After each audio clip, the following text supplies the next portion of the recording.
India സഖ്യം താമസിയാതെ തന്നെ ബി.ജെ.പിയെ ഈ രാജ്യത്ത് നിന്ന് പുറത്താക്കുമെന്ന് മുൻ ജാർഖണ്ഡ് മുഖ്യമന്ത്രിയും ജാർഖണ്ഡ് മുക്തി മോർച്ച നേതാവുമായ ഹേമന്ത് സോറൻ പറയുന്നു. ജാമ്യത്തിൽ പുറത്തിറങ്ങിയ ശേഷം ഹുൽ ദിവാസ് പരിപാടിയിൽ സംഘടിപ്പിച്ച റാലിയെ അഭിസംബോധന ചെയ്ത് സംസാരിക്കുകയായിരുന്നു അദ്ദേഹം. താൻ ജയിൽ മോചിതനായതിൽ ബി.ജെ.പിക്ക് ഇപ്പോൾ കടുത്ത അമർഷമുണ്ടെന്നും തനിക്കെതിരെ ഗൂഢാലോചന നടത്താനാണ് വീണ്ടും അവർ ശ്രമിക്കുന്നതെന്നും ഹേമന്ത് സോറൻ പറയുന്നു.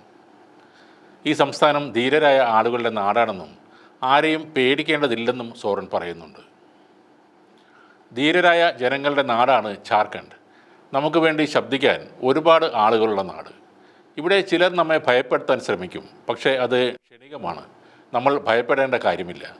ബി.ജെ.പിക്കെതിരെ ഇന്ത്യ സഖ്യത്തിൻ്റെ പ്രവർത്തനമാണ് ഇനി നമ്മൾ കാണാൻ പോകുന്നത്. ജാർഖണ്ഡിലെ ജനങ്ങൾ ബി.ജെ.പിയെ വെറുതെ വിടില്ല. അവർ ബി.ജെ.പിക്കെതിരെ കനത്ത പ്രക്ഷോഭങ്ങൾ നയിക്കും. ബി.ജെ.പിയുടെ ശവപ്പെട്ടിയിൽ അവസാന ആണിയും അടിച്ചു കയറേണ്ട സമയം അതിക്രമിച്ചിരിക്കുന്നു. ബി.ജെ.പി അധികം വൈകാതെ ഇവിടെ നിന്നും തുടച്ചു നീക്കപ്പെടും എന്നും ഹേമന്ത് സോറൻ പറഞ്ഞു. എല്ലാ ഭരണഘടനാ സ്ഥാപനങ്ങളും ബി.ജെ.പിക്കാർ കൈയടക്കി വച്ചിരിക്കുകയാണ്. എന്നാൽ ലോക്സഭാ തെരഞ്ഞെടുപ്പ് ഫലം അവർക്ക് ശക്തമായ തിരിച്ചടിയാണ് നൽകിയതെന്നും ഹേമന്ത് സോറൻ പറയുന്നു. 5 മാസത്തിനു ശേഷം ജയിൽ മോചിതനായ ശേഷം ഞാൻ ഭഗവാൻ ബിർസ മുണ്ടയെ വണങ്ങുകയായിരുന്നു എന്നും തന്നെ കാണാനെത്തിയ മാധ്യമപ്രവർത്തകരോട് അദ്ദേഹം പറഞ്ഞു. ആദിവാസികളും കർഷകരും ന്യൂനപക്ഷങ്ങളും നേരിടേണ്ടി വന്ന പ്രതിബന്ധങ്ങൾ ഇന്നും സമാനമായ രീതിയിൽ തന്നെ തുടരുകയാണെന്നും അദ്ദേഹം പറയുന്നുണ്ട്. ഭൂമി ഇടപാടുമായി ബന്ധപ്പെട്ട അഴിമതി കേസിൽ ജനുവരി 31-നാണ് ഹേമന്ത് സോറനെ ED അറസ്റ്റ് ചെയ്തത്.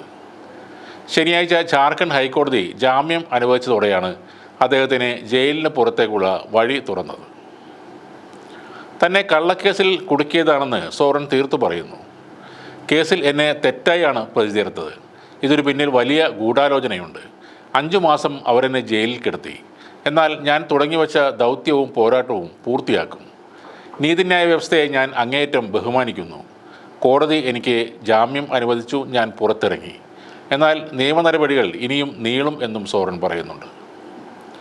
കേന്ദ്ര സർക്കാരിനെതിരെ ശബ്ദമുയർത്തുന്നവരെ ബി.ജെ.പി നിശബ്ദരാക്കുകയാണെന്ന് പറഞ്ഞ സോറൻ രാഷ്ട്രീയ നേതാക്കളെയും സാമൂഹ്യ പ്രവർത്തകരെയും മാധ്യമപ്രവർത്തകരെയും അടിച്ചമർത്തുന്നതിൽ കടുത്ത ആശങ്ക പ്രകടിപ്പിക്കുകയും ചെയ്തു. ബി.ജെ.പിയുടെ സുവർണ കാലമായിരുന്നു കടന്നുപോയത്. ഇനി അവർ നേരിടാൻ പോകുന്നത് വലിയ തിരിച്ചടികളാണ്. ഇങ്ങനെയൊരു പാർട്ടി ഇല്ലാതായാൽ പോലും അത്ഭുതം വേണ്ടെന്നാണ് ഹേമന്ത് സോറൻ പറയുന്നത്.